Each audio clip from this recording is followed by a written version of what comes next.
بصوا جمال الرز بلبن بتاعنا ووشه المكرمش جميل ازاي. شايفين عاملينه بطريقة المحلات وطعمه خرافي، مفيش اي اختلاف. يلا بينا نقول مكونات الوصفة بتاعتنا دي.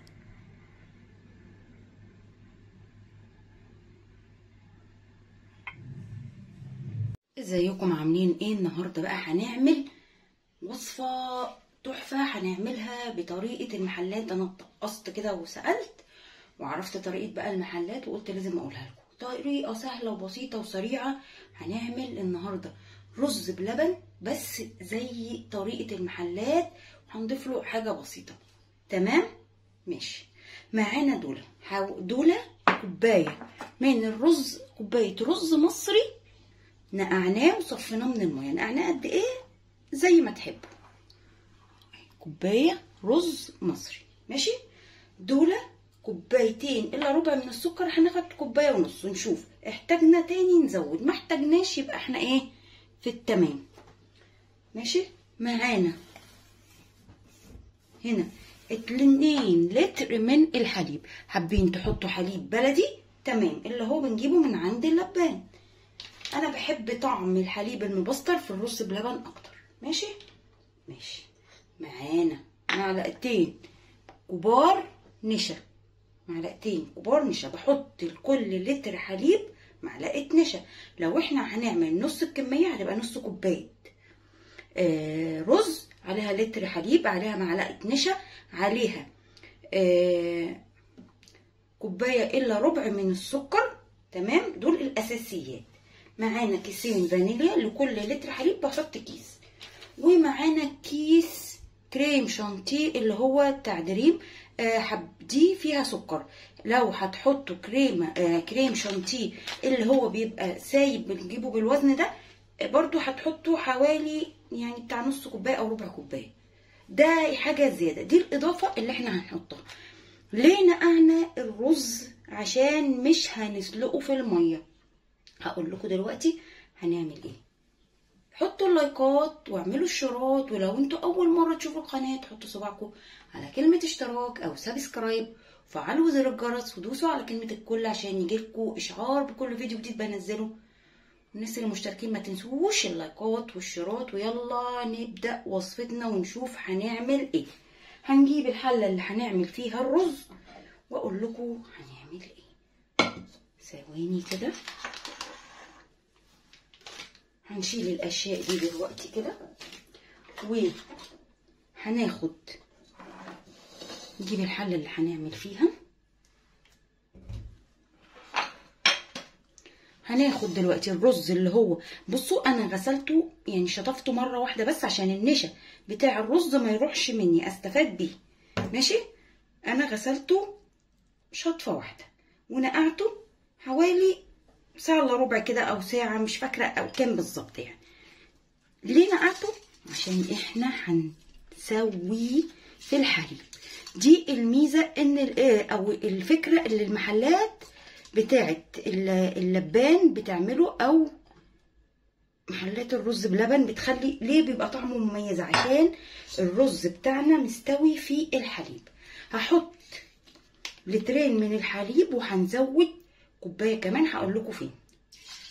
هنحط كده اللترين بسم الله. كل نص كوبايه من الرز بتاخد لتر من الحليب ماشي. قولوا ماشي. حطيتوا اللايكات لسه؟ يلا حطوا، ما تكسلوش ما تكسلوش، مش هتخسروا حاجه، مش هتخسروا حاجه. يلا نحط اللتر التاني بسم الله. تمام تمام تمام. هاخدكم بقى دلوقتي ونروح نحط ده الخليط ده على النار واقول لكم هنعمل ايه. يلا بينا. حطوا اللايكات واعملوا اشتراك واشتركوا لو لسه ما اشتركتوش. جينا اهو على النار. هنفتح بقى. بصوا بقى هنعمل ايه. هندي كده تقليبه بس عشان احنا ما قلبناهوش كويس كده. الرز بينزل النشا بتاعه في الحليب، عشان كده حاطه يعني لكل لتر من الحليب معلقه واحده بس من النشا.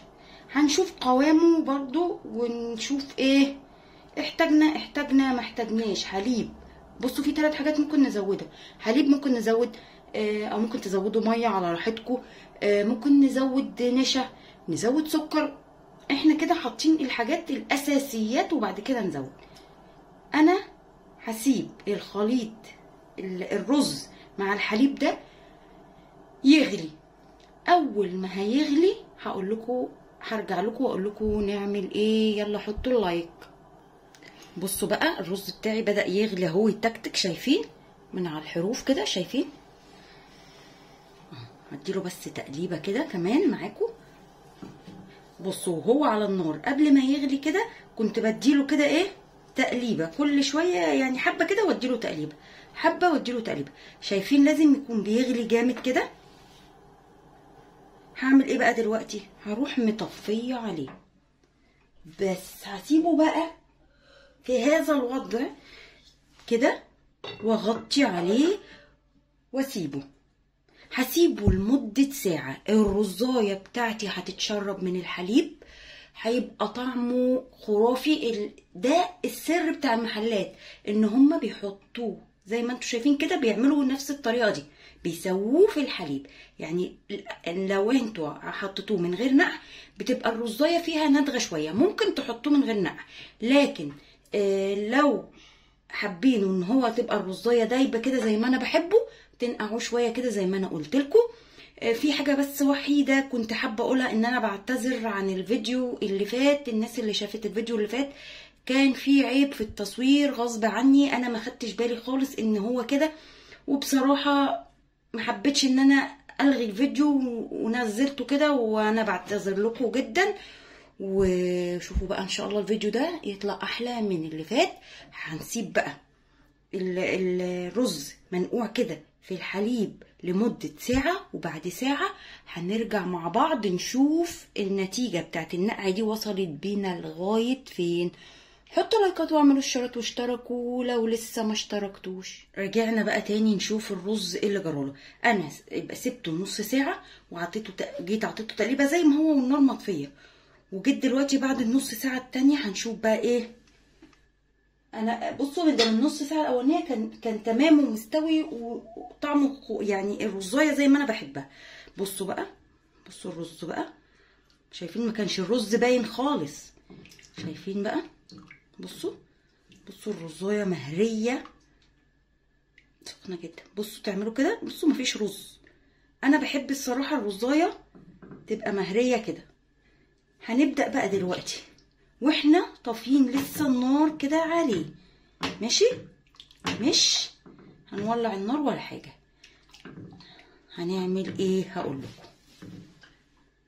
ممكن نشغل نفسنا واحنا هنا مع بعضينا على البوتاجاز كده واحنا هنا، او نيجي، لا تعالوا في الواسع هنا على الرخامه واشوف هنعمل ايه. يلا تعالوا معايا. بصوا بقى، معانا هنا كوبايه من الحليب، ممكن تحطوا ميه عادي مفيش اي مشكله. معانا كوبايه من الحليب، ومعانا النشا، ومعانا كريم شانتيه، ماشي؟ في البوله اللي انا كنت حاطه فيها الرز هعمل ايه؟ هحط فيها كوبايه الحليب زي ما انا قلت لكم، ممكن ميه، ماشي؟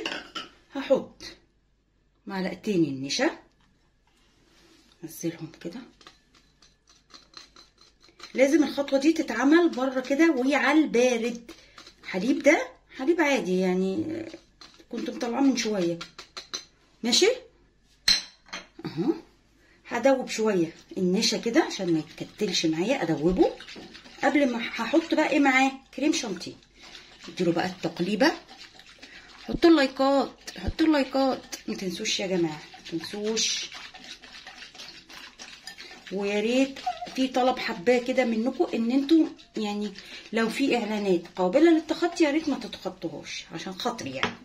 المهم بقى ايه، سيبكم من الكلام ده.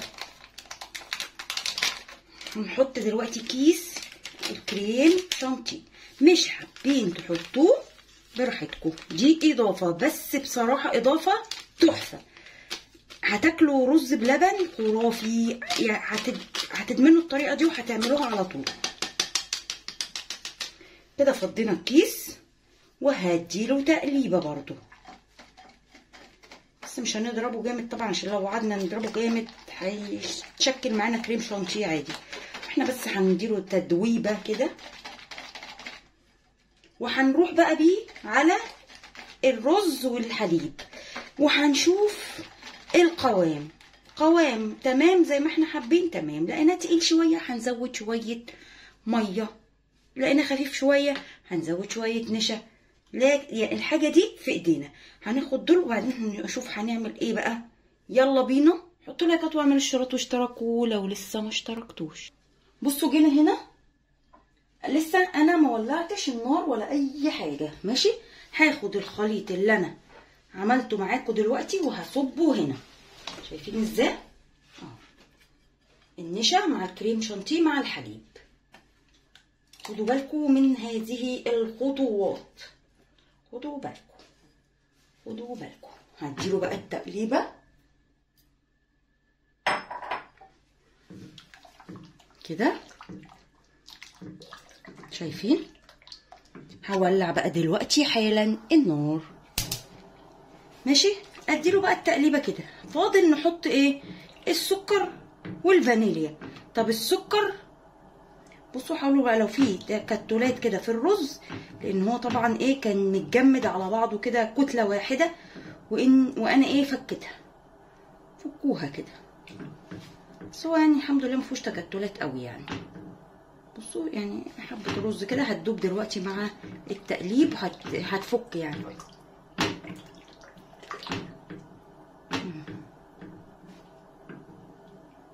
هحط بقى دلوقتي السكر. انا قلت لكم دول كوبايتين الا ربع، عشان ان كنت ناسيه ان الكريم شانتيه فيه سكر، فانا هحط كده شويه وهشيل الحبه دول، ماشي. ربع كوبايه يعني. وهقلب هذا الكلام. ننزل السكر ده بس، نقلب بقى، ندوب السكر كويس مع النشا مع الكريم شانتيه مع الحليب والرز، نقلب كده. شايفين بقى؟ بصوا هقلب فيه شويه، ولما يبدا يغلي هرجع معاكم. حطوا لايكات واعملوا اشتراك، واوعوا تنسوا تحطوا اللايكات، ما تزعلونيش منكم. هروح بقى اديله تقليبه، ولما يبدا هسيبه كده شويه واديله تقليبه برده عشان ما الرز ما يلزقش تحت في قعر الحله. ولما يبدا يغلي هرجع لكم تاني ونكمل وصفتنا.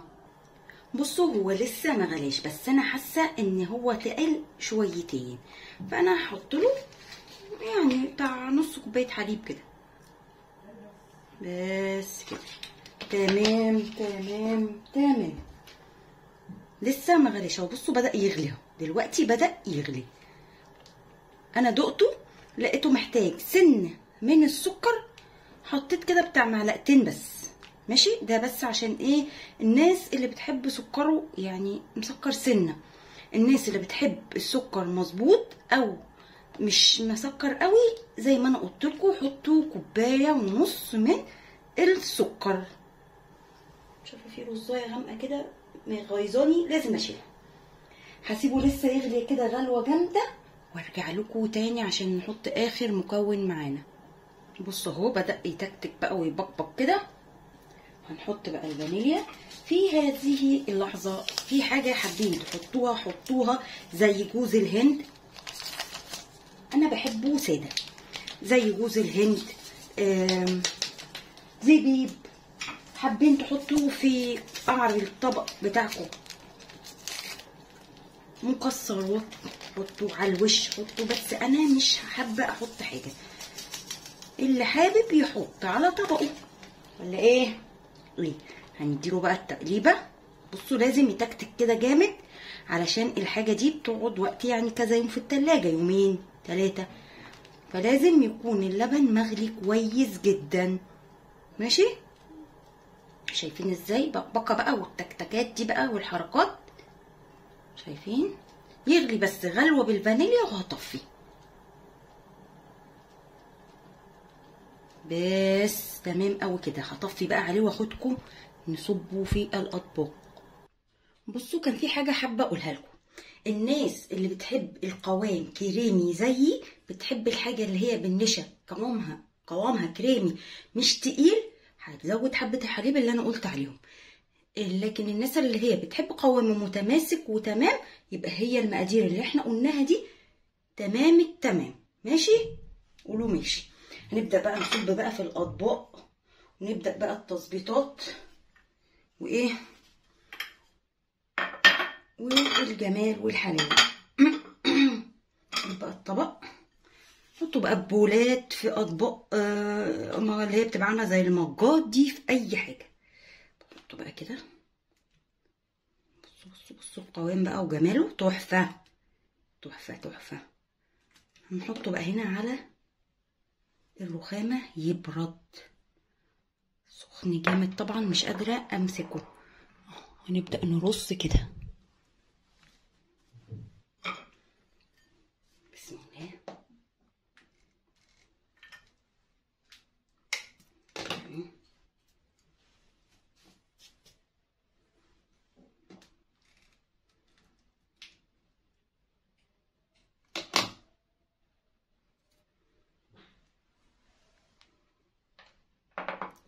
هكمل بقى رص بنفس هذا الكلام.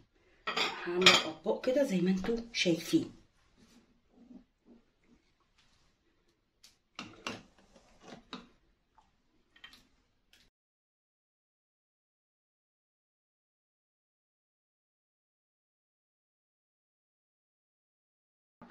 هكمل بقى بنفس الطريقه، ولما اخلص هوريكم الكميه اللي احنا عملناها. حطوا لايكات واعملوا اشتراك واشتركوا لو لسه ما اشتركتوش. شايفين الكميه اللي احنا عملناها طلعت كام طبق؟ 12. شايفين اهو. بصوا بقى، بصوا بقى تحفه تحفه. شايفين اهي كل ده، هي دي الكميه بتاعتنا. عملت الحبه اللي احنا عملناها، هم عملوا الاطباق دي، يعني اطباق حجمها متوسط مش صغير قوي.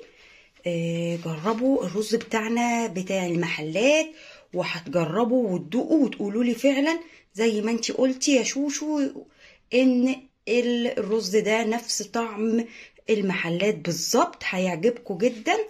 جربوه، قولوا لي رايكم في الكومنتات، وما تكسلوش تحطوا لايكات وتعملوا اشتراك وتشتركوا لو لسه ما اشتركتوش. واحنا كده خلصنا وصفتنا البسيطة. حابين تحطوا عليه مكسرات حطوا، حابين تحطوا زبيب وجوز الهند على الوش حطوا، اي حاجة حابين تحطوها على الوش، قرفة على الوش كده حطوا اللي يعجبكم. احنا كده خلصنا وصفتنا، واقول لكم سلام.